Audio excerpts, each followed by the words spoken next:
there we go. Okay, so hello. A couple of months ago I posted a video of a demo that I did of this synthesizer which I built over the past year, and I got quite a few questions, and many of the questions actually had to do not with what's inside of this, but actually with the case and how I built it.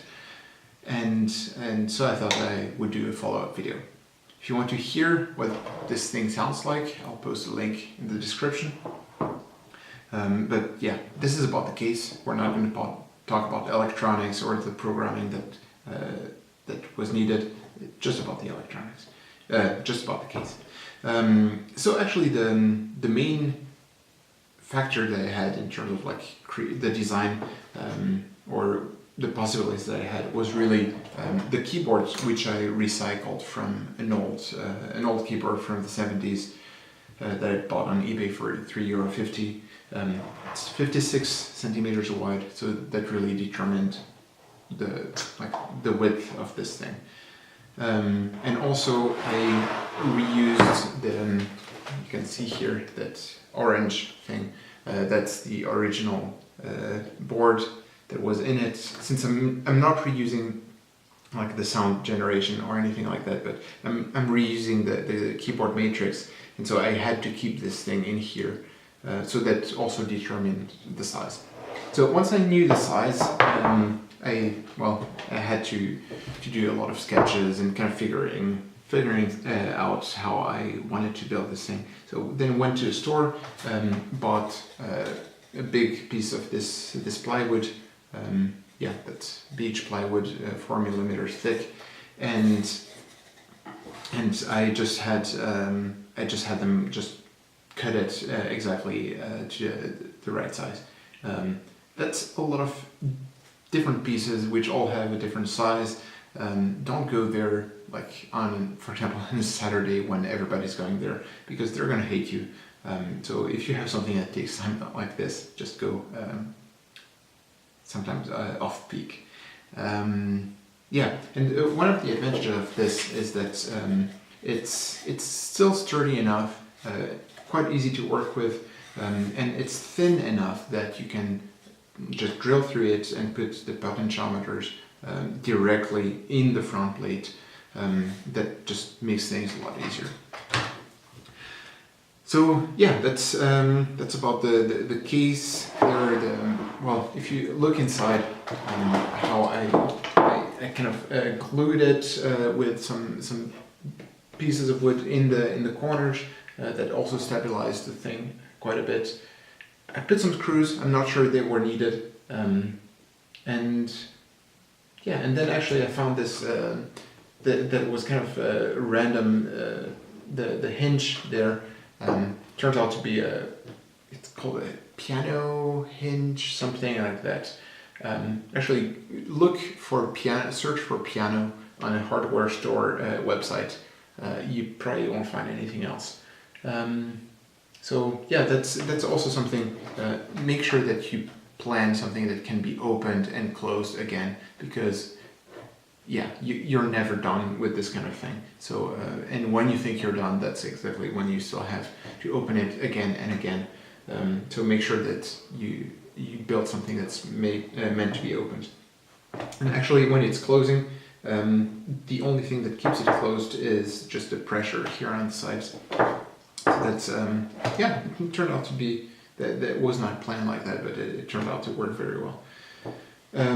Yes, then for the front plate, so you can see here, it's all printed with little lines for the faders and just various labels. This is actually something that I wasn't sure how to do it at first. I looked at some professional options to have this like really printed directly, or printed on metal, or just laser engraved. And it turned out all of these options always charge for the surface that you have, and just something this size would have been just way too expensive, or at least more expensive than what I wanted to spend. So what I did, and this turned out to be kind of random, how I ran into I stumbled. This is the word I'm looking for. How I stumbled on this solution. It's actually a solution that's used for more for decoration and stuff like that. That lets you transfer print onto wood. So the way that you do it is that you print whatever it is that you want to transfer onto wood with a laser printer, so that you have toner. And then there's a specific kind of glue, I'll put a link in the description, that you put, that actually transfers the toner to the wood. And yeah, that actually worked out okay. It was tricky. I had to do many trials. And yeah, so I was actually very happy that I had multiple copies of, well, multiple pieces of wood extra, so that I could try again, because yeah, it took a lot of trials. But yeah, that actually gave some pretty good results. It's not perfect. There's a couple cases, a couple places where I rubbed a little bit too hard on when taking off the paper, and you can see traces. But yeah, overall it worked out yeah, very nicely. And the results, yeah, looks good if you don't look too close. But yeah, so this was also a fun part.